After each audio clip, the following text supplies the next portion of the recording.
তো নমস্কার বন্ধুরা, এডুকেশন কালচার ইউটিউব চ্যানেলে তোমাদের প্রত্যেককে স্বাগতম। তো রিসেন্ট তোমাদের জিলেট 2025 এক্সামিনেশন হয়েছে এবং সেই এক্সামিনেশনে ওয়েস্ট বেঙ্গলের অনেক স্টুডেন্ট পার্টিসিপেট করেছিল। এবং তোমরা জানো তোমাদের যে জিলেট পরীক্ষা সেখানে তোমাদের কিন্তু মূলত 4টে সাবজেক্টের এক্সামিনেশন হয়। প্রথমটা হচ্ছে তোমাদের ম্যাথামেটিক্স, তারপর ফিজিক্স, কেমিস্ট্রি এবং fundamentals of electrical and electronics engineering.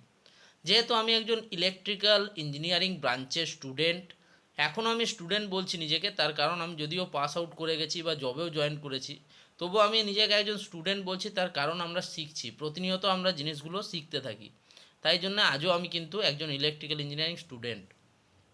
তো তোমাদের এফট্রিপলিতে যে 10টা প্রশ্ন দিয়েছিল, সেই 10টা প্রশ্নের আমি পার্ট বাই পার্ট তোমাদের কাছে সলিউশন আনবো।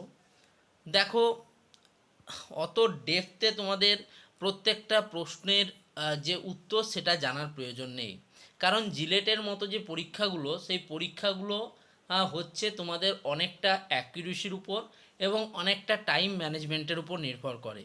একটা প্রশ্নের উপরে যদি তুমি অনেকটা সময় ব্যয় করে দাও, তাহলে তুমি কিন্তু প্রতিযোগিতা থেকে পিছিয়ে পড়বে। তাই আমাদের কোশ্চেনের প্যাটার্নগুলো বুঝতে হবে, সেগুলো কিভাবে সলিউশন হয় সেটা আমাদের জানতে হবে, এবং একই সাথে কী কী লস এখানে অ্যাপ্লিকেবল হচ্ছে সেইটুকু জানলেই আমাদের যথেষ্ট। এর ডিটেলস এক্সপ্লেনেশনে ঢোকা বা সে বিষয়ে পিএইচডি করা কিন্তু আমাদের কাজ নয়। যেমন ধরো, 91 নম্বরের একটা প্রশ্ন আমি তোমাদের কাছে নিয়ে এসেছি, যেটা তোমাদের 91 কোশ্চেন ছিল। এখানে তোমাকে একটা বুলিয়ান এক্সপ্রেশন দিয়েছিল এবং সেটাকে তোমাকে বলেছিল যে তার সিম্পলিফাই করতে। তো প্রশ্নটা এরকম ছিল, দেখো, এ প্লাস বি ইন্টু এ প্লাস বি ড্যাশড, ড্যাশড মানে বার বোঝায়, তোমরা প্রত্যেকেই জানো আশা করি, প্লাস এ ড্যাশড, এটার আমাকে সিম্পলিফাই করতে বলা হয়েছিল। এখন যদি কোনো স্টুডেন্ট এটাকে ইঞ্জিনিয়ারিং সেকশনের জন্য সলিউশন করে, তাহলে সেটা অনেকটা লেন্দি প্রসেস হবে। তোমাকে প্রত্যেকটা আলাদা আলাদা অ্যাপ্লিকেবল লজ সেখানে লিখতে হবে, বা তুমি যদি আরআরবি, জেই, এসএসসি, জেইর জন্য এই প্রশ্নটা সলভ করো, তাহলে তার একটা আলাদা মেথড রয়েছে। কিন্তু এক্সামিনেশন প্যাটার্নে বা তোমাদের এই যে জিলেটের মতো কম্পিটিটিভ এক্সাম প্যাটার্নে এটা কিন্তু একটু আলাদা সলিউশন হবে, বা সলিউশন একই হবে, তবে এটাকে আমরা অত ডেপথে করব না। দেখো, আমরা জানি x plus y into x plus y যদি থাকে, ঠিক আছে, তাহলে আমরা করে দিতে পারি যে প্রথম রাশির সাথে প্রথম রাশির গুণ, প্রথম রাশির সাথে দ্বিতীয় রাশির গুণ, দ্বিতীয় রাশির সাথে প্রথম রাশির গুণ, দ্বিতীয় রাশির সাথে দ্বিতীয় রাশির গুণ। তাহলে আমি এটাই লিখছি।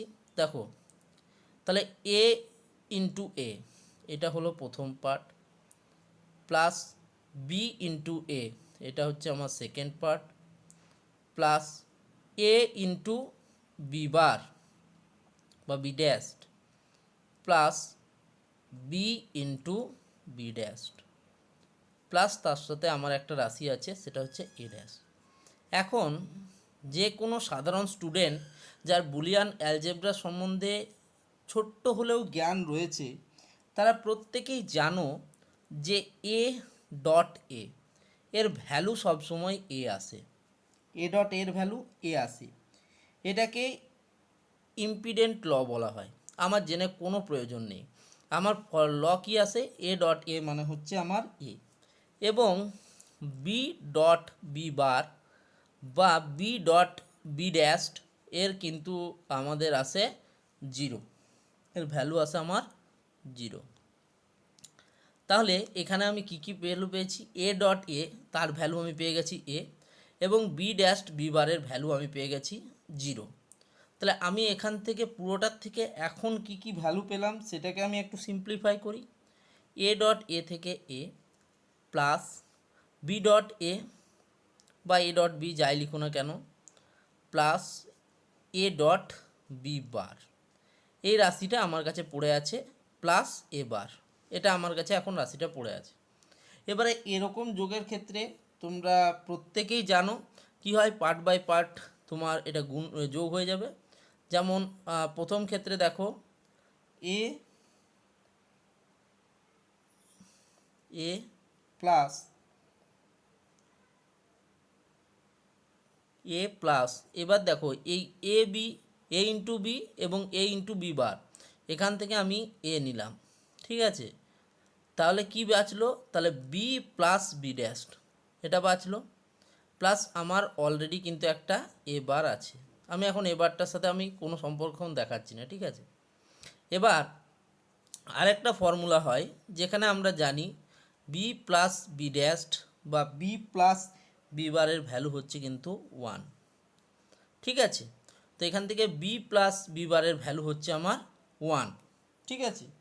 তাহলে এখান থেকে আমি কি পাচ্ছি, এখান থেকে আমি পাচ্ছি এ plus a into 1 plus a dash সমান সমান এখান থেকে কি পাচ্ছি এ প্লাস এ প্লাস এ বার, তিনটে জিনিস পাচ্ছি।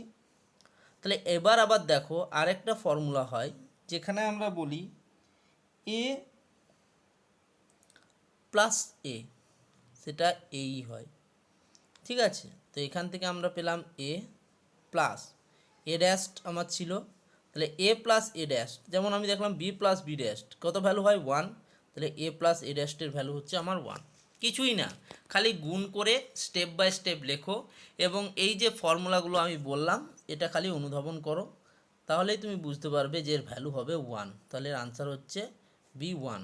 তোমার দেখো বিভিন্ন স্টুডেন্টের কিন্তু কোশ্চেনে আলাদা আলাদা থাকে, ফলে সেটা তোমাদের অন্য অপশান থাকতে পারে, তবে এর আনসার হবে 1। নেক্সট দেখো আরেকটা প্রশ্ন তোমাদের দেওয়া আছে যে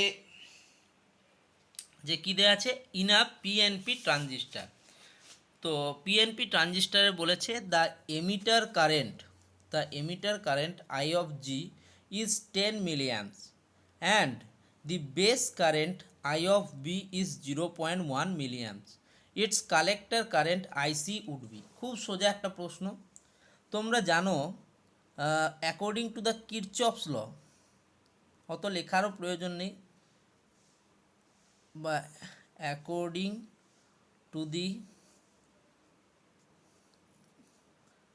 কিরচফস law, according to the Kirchhoff's law আমরা কি জানি, আইই বা emitter current equals to IC collector current plus IG, এখানে হচ্ছে আমার এমিটার কারেন্ট অর্থাৎ বেস কারেন্ট, ঠিক আছে। তাহলে এখানে আমরা কি কি পেলাম, so IE equals to IC plus IB, হ্যাঁ IB, I equals to IC plus IB. তো এখান থেকে আমি আইসি ইকুয়ালস টু লিখতে পারি আইই মাইনাস আইবি, অর্থাৎ এমিটার কারেন্ট মাইনাস হচ্ছে বেস কারেন্ট। এখানে এমিটার কারেন্ট হচ্ছে আমার 10, আমার বেস কারেন্ট হচ্ছে কত, আমার বেস কারেন্ট হচ্ছে 0.1, এটার ভ্যালু আসছে আমার মিলি অ্যাম্পসে। তো 10-এর থেকে 0.1 বাদ দিলে 9.9 মিলি অ্যাম্পস হয়। তাহলে বুঝতেই পারছো এর আনসার হবে অপশান সি 9.9 মিলি অ্যাম্পস। এবারে তোমার ক্ষেত্রে এটা আলাদা অপশানেও থাকতে পারে। নেক্সট 3 নম্বর প্রশ্ন। 3 নম্বর প্রশ্ন দিয়েছে দেখো, which of the following electrical machine has highest efficiency. আশা করি এর উত্তর এমন কোনো ইলেকট্রিক্যাল ইঞ্জিনিয়ারিং স্টুডেন্ট থাকতেই পারে না যে জানে না। এর উত্তর অবশ্যই ট্রান্সফর্মার হবে। কেন বলছি দেখো, ট্রান্সফর্মার হলো এমন একটা ইলেকট্রিক্যাল মেশিন যার এফিসিয়েন্সি কিন্তু 95% থেকে কিন্তু 98% পর্যন্ত কোনো কোনো ক্ষেত্রে চলে যায়। যদিও আইডিয়াল ট্রান্সফরমারের ক্ষেত্রে আমরা জানি এফিসিয়েন্সি 100%, তবে 100% এফিসিয়েন্সি হয় না। তো এবারে বলবে যে দাদা কিভাবে সম্ভব এটা। দেখো আমরা জানি যে ট্রান্সফরমার হচ্ছে আমাদের একটা স্ট্যাটিক ডিভাইস, ঠিক আছে। ট্রান্সফরমার হচ্ছে আমার একটা স্ট্যাটিক ডিভাইস। এবার তোমরা প্রত্যেকেই জানো যে যদি যেহেতু ট্রান্সফরমারে কোনো আমার মুভিং পার্ট নেই, ঠিক আছে, যেহেতু আমার ট্রান্সফরমারে কোনো মুভিং পার্ট নেই, সেহেতু এর মধ্যে কোনো ফ্রিকশনাল লস হবে না, ওয়্যার অ্যান্ড টিয়ার লস হবে না, এবং অন্যান্য অনেক লসেস থাকে যেগুলো কিন্তু এর মধ্যে হবে না। তো সেই লসের জন্য তোমার কিন্তু লস কম হওয়ার জন্য ট্রান্সফরমার এফিসিয়েন্সি 95 to 98%। নেক্সট ভিডিওতে আমি পরবর্তী তোমাদের প্রশ্নগুলো নেব। টোটাল তোমাদের 10টা প্রশ্ন হয় এফটিপিএল থেকে, ঠিক আছে। তো 3টে প্রশ্ন করালাম, পরের ভিডিওতে পরবর্তী 3টে প্রশ্ন করাবো এবং লাস্ট ভিডিওতে 4টে প্রশ্ন করাবো, অর্থাৎ টোটাল 3টে পার্টে কিন্তু ভিডিও আসছে। ধন্যবাদ।